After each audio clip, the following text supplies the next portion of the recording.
Hi dear student, YouTube में आपका स्वागत है। हमारे डिसेंट क्लासेस में आपका तहे दिल से स्वागत है। आइए, आज का सब्जेक्ट है हमारा रैखिक समीकरणों के लेखा चित्र। यानी इन समीकरणों में एक चर रैखिक समीकरण क्या होता है ये आपको बताया जाएगा। यानी एक चर रैखिक समीकरण यहाँ पे दिया है आपका रैखिक समीकरणों के लेखाचित्र। यानी इन रैखिक समीकरणों के लेखाचित्र को कहाँ से दर्शाया जाएगा। तो एक चर रैखिक समीकरण दिया है आपका, तो एक चर रैखिक समीकरण दिया है तो इसका परिभाषा भी लिख सकते हैं। यानी वह चर जिसमें एक घात होता है और उसका वास्तविक आंसर यानी उसका वास्तविक मान होता है, उसी को हम क्या कहते हैं, रैखिक समीकरण। यानी जिस समीकरण में एक घात होते हैं उसे हम क्या कहते हैं, रैखिक समीकरण कहते हैं। तो जैसे में आप लिख सकते हैं, यानी एक घात वाले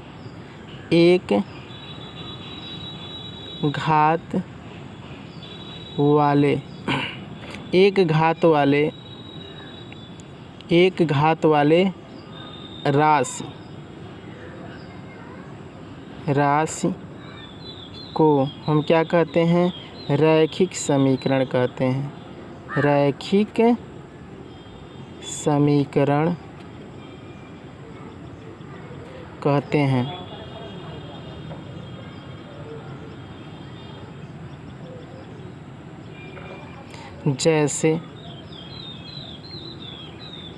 जैसे में आप क्या लिख सकते हैं, जैसे में लिख सकते हैं 3x - 9 बराबर क्या है, 0।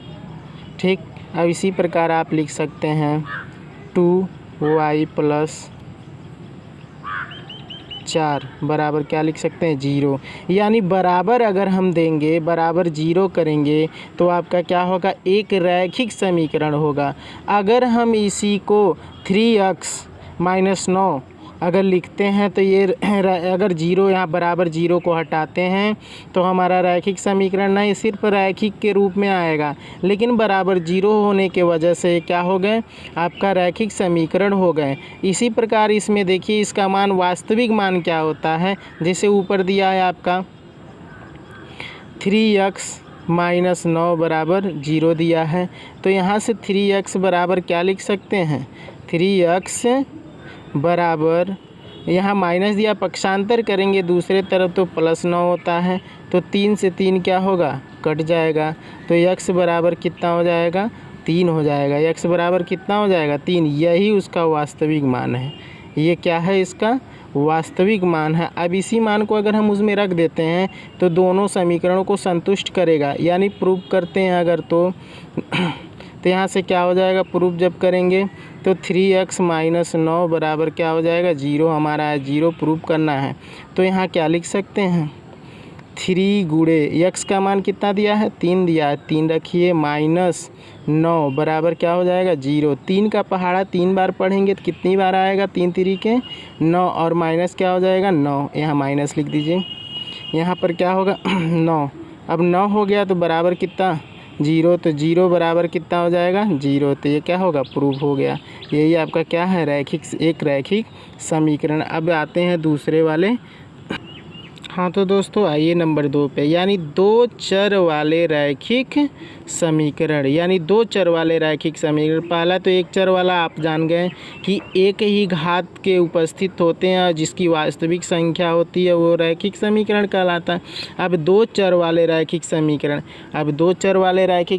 यहाँ दिया है आपका दो चर वाले रैखिक समीकरण। अब दो चर वाले रैखिक समीकरण क्या होंगे, तो इसमें आपका दो राशियाँ दी गई होंगी। दो राशियों का मतलब एक x और एक y।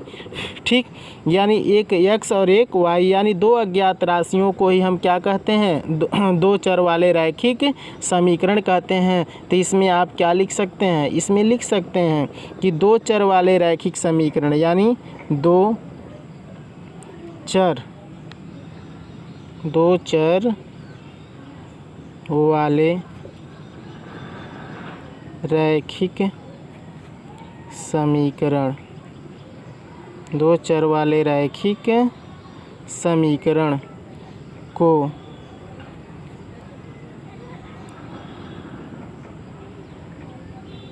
दो चर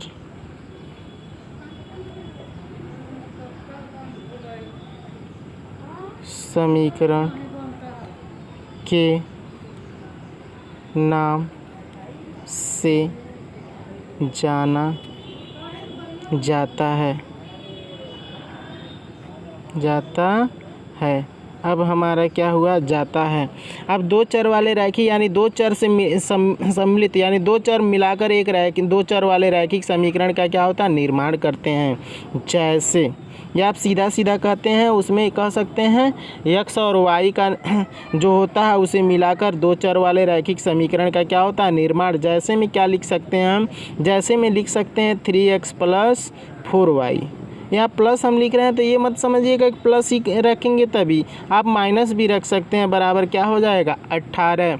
इसी प्रकार इसमें क्या लिख सकते हैं, इसी प्रकार आप क्या लिख सकते हैं, इसमें 3x + 5y बराबर कितना लिख सकते हैं 18। आप क्या कर सकते हैं, यहाँ 20 भी लिख सकते हैं। ठीक है, आप जो भी मान लिख सकते हैं। इसमें तो दो चर वाले रैखिक समीकरण यानी x और y इसमें उपस्थित रहेंगे, यानी दो राशियाँ उपस्थित रहेंगी। ठीक, दो चर इसमें क्या होंगे, उपस्थित रहेंगे, तो वही हमारा क्या कहलाएगा, दो चर वाले रैखिक समीकरण बराबर कर देंगे इसके, और बराबर इधर लिख सकते हैं। अब इसको या करके कभी काल ऐसे पूछ देता है 3x + 4y और -18 बराबर 0, तो इसमें क्या लिख सकते हैं, इसको पूछता है कि दो चर वाले रैखिक समीकरण हैं कि नहीं हैं। तो आप x और y को देखिएगा, इससे कोई मतलब नहीं, इसको पक्षांतर करके हम 0 के बाद भी कर सकते हैं।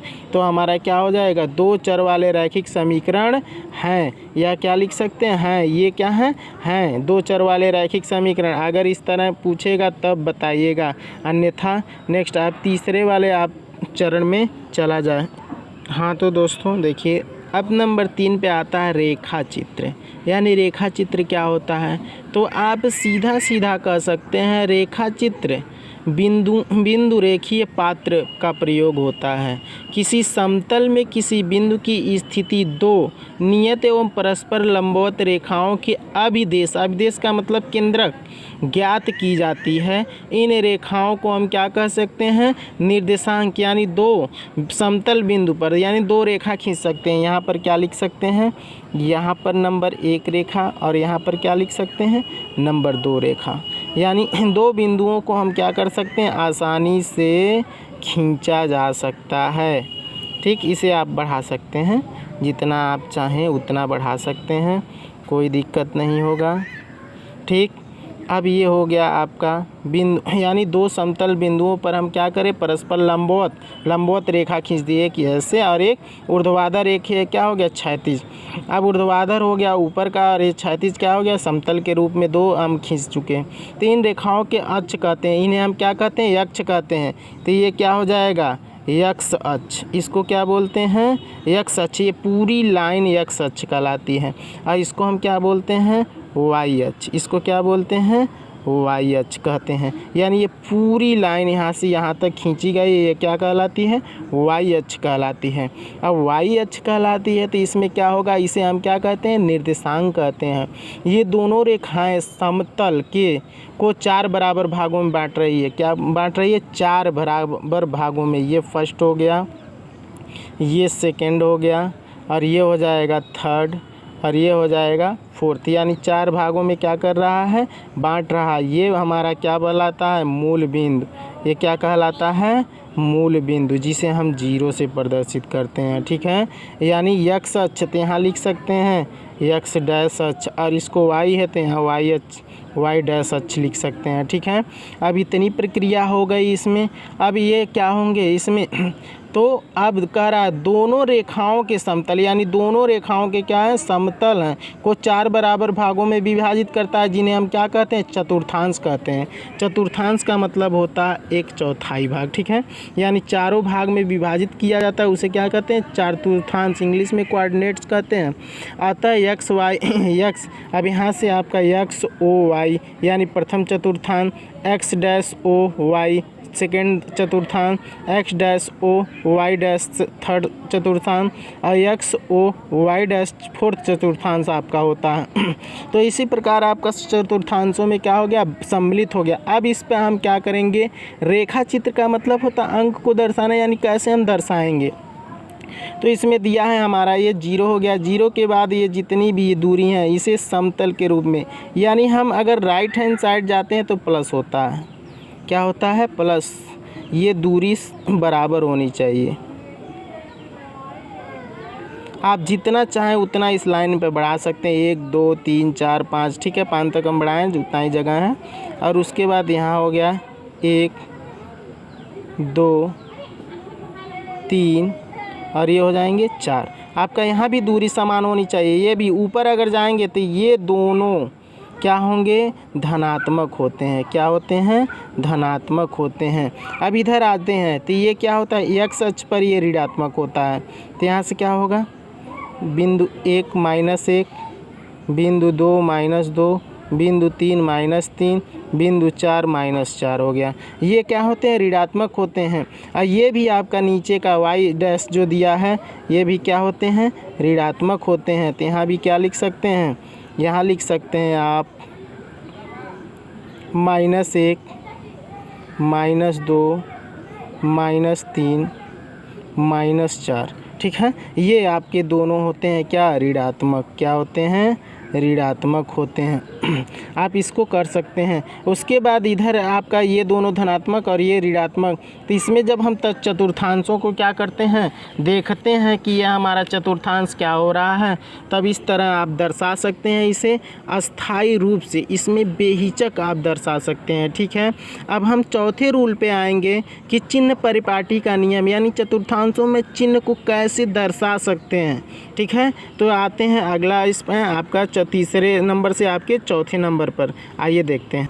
हाँ तो आइए दोस्तों, नंबर 4 यानी चतुर्थांशों में चिन्ह दर्शाना, यानी चतुर्थांश अगर हमारा बन गया तो हम चिन्ह को कैसे दर्शाएंगे। तो आइए आप देखिए, इसमें दिया है आप चतुर्थांश को बड़ा से बड़ा बना सकते हैं, ठीक। इधर आप बढ़ा लीजिए ऐसे करके, ये हो गया मेरा चतुर्थांश हो गया। अब ये हो गया आपका ऊपर का वाई अक्ष और ये हो गया वाई डैश अक्ष और ये हो गया आपका 0, ठीक। ये हो गया आपका एक्स अक्ष और ये हो गया आपका एक्स डैश अक्ष, ठीक है। अब हम क्या करेंगे, दर्शाएंगे। तो पहला कोऑर्डिनेट, यानी इसमें आप सीधा सीधा कर सकते हैं, ऑल पॉजिटिव होता है। तो इसमें क्या होता है, दोनों आपका धनात्मक होता है। क्या होता है, दोनों इसमें, यानी वाई अक्ष पर जितना दर्शाया जाएगा वो भी धनात्मक, ओ से एक्स अक्ष पर दर्शाएगा तो वो भी क्या होगा, धनात्मक। यानी इसमें कोटि और भुज होता है। कोटि और भुज क्या होता है, कोटि और भुज, ठीक। उसी प्रकार आते हैं दूसरे वाले चिन्ह परिपाटी में। आप जब ऊपर जाएंगे तो ये वाई होता है, तो हम भी चिन्ह में क्या करते हैं, ऐसे एक्स और वाई। तो पहले एक्स वाले को हम पहले लिखते हैं, वाई वाले को बाद में लिखते हैं। तो एक्स अक्ष पर ये क्या होगा, ऋणात्मक होगा। तो पहले क्या लिखेंगे, ऋणात्मक, और उसके बाद कामा कर देंगे। वाई अक्ष बगल में जाता है तो ये क्या होता है, धनात्मक होता है। यानी वाई अक्ष क्या होता है, धनात्मक होता है और एक्स अक्ष क्या होता है, ऋणात्मक। अब आइए इसमें एक्स भी ऋणात्मक और वाई भी ऋणात्मक, तो ये क्या हो जाएंगे, दोनों में आप बेहिचक आप क्या कर सकते हैं, ऋणात्मक लगा सकते हैं। उसी प्रकार आपका आता है नंबर 4। क्या आता है, नंबर 4 वाले में। तो नंबर 4 वाले में एक्स अक्ष पहले क्या होता है, धनात्मक होता है और वाई अक्ष क्या होता है, ऋणात्मक। तो यहाँ क्या लिख सकते हैं, ऋणात्मक लिख सकते हैं। तो इस प्रकार की प्रक्रिया में देखिए चतुर्थांशों में चिन्ह इसी तरह दर्शाई जाती हैं। यानी वाई अक्ष से चलेंगे ओ, यानी ओ से 0 से वाई अक्ष तक चलेंगे तो हमारा क्या होगा, आपका धनात्मक होगा। यहाँ से एक्स अक्ष तक चलेंगे तो क्या होगा, धनात्मक, यानी मूल बिंदु से। और एक्स तक क्या होता है, धनात्मक। मूल बिंदु से वाई तक जाएंगे इधर तो क्या होगा, ऊर्ध्वाधर जाएंगे तो क्या होगा, धनात्मक होगा। उसके बाद मूल बिंदु से इधर आएंगे क्षैतिज दिशा में तो क्या होगा, ऋणात्मक होगा। यहीं से ऊपर जाएंगे तो क्या होगा, धनात्मक। अब यहाँ से मूल बिंदु से चलेंगे यहाँ तक ऋणात्मक, फिर मूल बिंदु से हम आएंगे यहाँ तक तो क्या होगा, ऋणात्मक होगा। अब यहाँ से मूल बिंदु से इधर आएंगे धनात्मक और मूल बिंदु से नीचे y अक्ष की तरफ जाएंगे तो क्या होगा, ऋणात्मक। तो चिन्ह परिपाटी को हम क्या करते हैं, इसी तरह दर्शाते हैं। ठीक है, ये होता है x अक्ष का धनात्मक दिशा, ये y अक्ष का धनात्मक दिशा, ये x अक्ष का ऋणात्मक दिशा, ये y अक्ष का ऋणात्मक दिशा। ठीक है, नीचे वाले में x अक्ष का धनात्मक, ऐसे चलते हैं इसमें। ठीक है, उम्मीद करते हैं कि आपको चिन्ह परिपाटी का नियम और चतुर्थांशों में रैखिक समीकरण, दो चर वाले रैखिक समीकरण आपको बहुत अच्छे तरीके से या आ गया होगा। और इसे दोबारा आपको देखने के, अगर एक बार इसे देख लेते हैं तो आप आसानी से देख सकते हैं। ठीक है, तो इसी के साथ साथ आप शेयर, सब्सक्राइब और अदर लोगों को बताएं कि ये हमारा रिसेंट क्लासेस बहुत अच्छे तरीके और बेहतरीन तरीके से हैं। और इसी को साथ साथ जय हिंद, जय भारत।